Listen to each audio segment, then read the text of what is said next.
Good morning, everyone. I am here to present outcome and course of Tenon'S patch graft in corneal perforation and desmetocele. I have no conflict of interest to declare.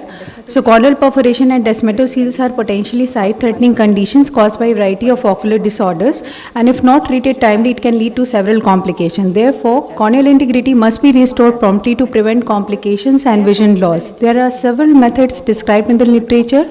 However, they have their own limitations and availability problems. So there has been a growing interest in use of Tenon'S patch graft because of its major advantage of being immediate and all the time availability.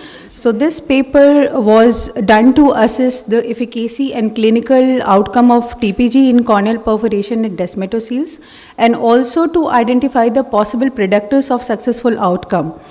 So this was a study done from 2018 to 2021 in 85 eyes of 83 patients who underwent TPG.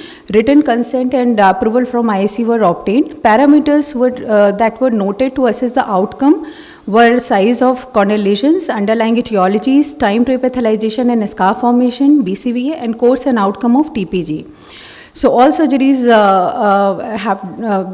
they were done under peribulbar anesthesia, and first of all we removed the debris, and Tenon'S tissue was then harvested from superior nasal quadrant and placed on the perforation and desmetocele sides, covering all the edges and secured with glue and with Tenon'S monofilament as an overlay suture or as an interrupted suture. In post-operative treatment, topical antibiotics were given to all patients, and depending upon the underlying etiology, the treatments were prescribed. Follow-up was at least 6 months for all the patients. Outcome measures, formation of leukomatous corneal scar and adrenalinleucoma was considered with well-formed or partially formed AC was considered as a successful treatment at the end of 3 months. And if there is a corneal scar with flat AC, graft dehiscence, graft ectasia, need of therapeutic PK at any point of time or evisceration, then it was considered as a treatment failure.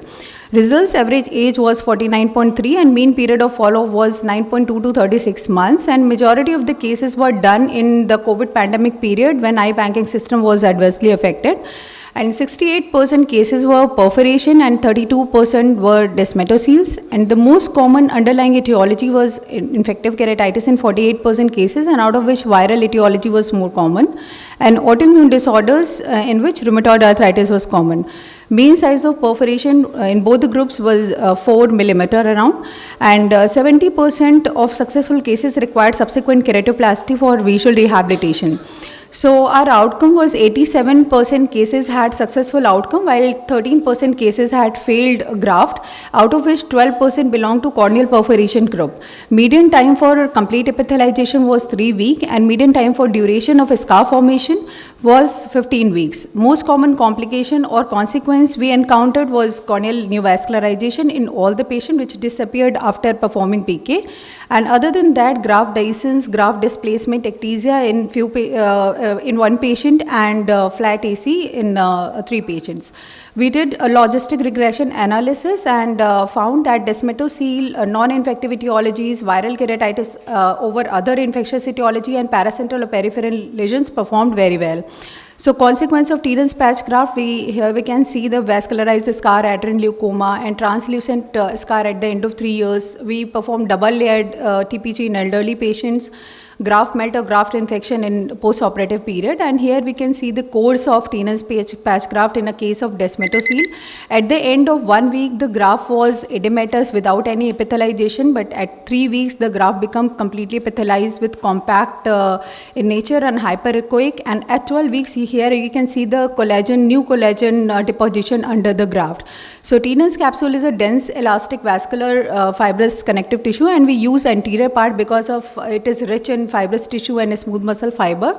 And overall success rate in our study 87%, and previous studies also shows a percentage from 74 to 90%. And since the Tenon'S graft is an opaque tissue, it always require some keratoplasty in if we are putting graft in the center. So conclusion, TPG may be considered as an effective or inexpensive treatment to restore structural integrity in perforation and desmetoceles, particularly when we don't have donor tissues available to us. And AIOCMTC found to be a valuable tool, non-invasive tool for the monitoring of the status of TPG. Thank you so much. That was a very nice presentation, Dr. Rakhi. Very nice. Thank you, Rakhi. I think that's a good presentation. What do you see as a prognosis if you have to take these cases for keratoplasty subsequently? We performed 4 cases. Optical PK was performed in 4 post-TPG cases, and we found that there was no problem because we found AC was either well formed or partially formed without any synechia. And after in the post-operative period, we found that all the vessels which actually appeared in the course of TPG, they disappeared after some period of time, and outcome is really good. We performed around 4 cases for optical PK, and they are doing nice. So how much time does it take for the vascularization to go away after It took around 4 to 6 weeks. I would say within 2 months, all the vessels disappeared. Nice presentation, Dr. Rakhi.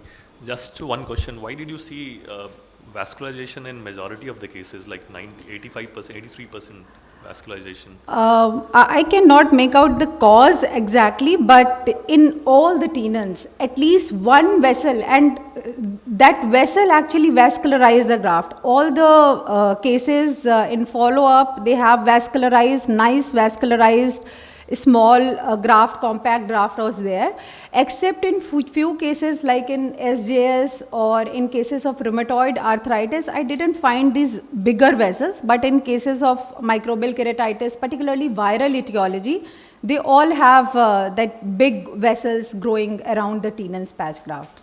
Yeah, probably because 50% of the cases, 45% of the cases viral etiology. Yes. Probably that could be a reason. Good presentation, nice.